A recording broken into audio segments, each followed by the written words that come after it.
On les aime pour s'y balader, courir, déjeuner et parfois même soulager une envie pressante.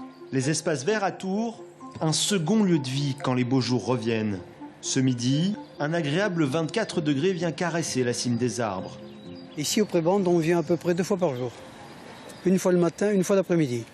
Moi, ce que j'apprécie, c'est la nature, les arbres, les fleurs et les animaux aussi. On se régale à voir les canards, les poules d'eau.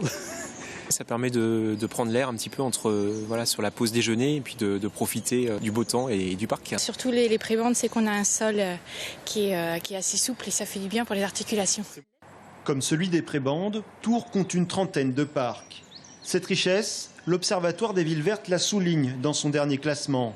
La capitale de l'Indre-et-Loire est même première pour son patrimoine vert. 100 mètres carrés de verdure en moyenne par habitant, c'est 2 fois plus qu'au niveau national. Un patrimoine qui va des jardins aux îles de la Loire, en passant par les voies végétalisées du tramway.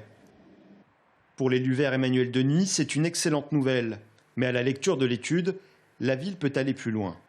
60% des gens veulent plus d'espaces verts.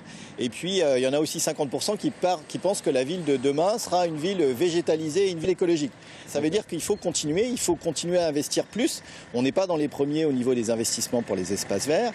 Et puis aussi, il faut continuer à travailler sur la promotion de nos espaces verts. La bonne nouvelle dans tout ça, c'est que le vert, ce n'est pas seulement joli. Vivre à proximité réduirait de 25% le risque de dépression.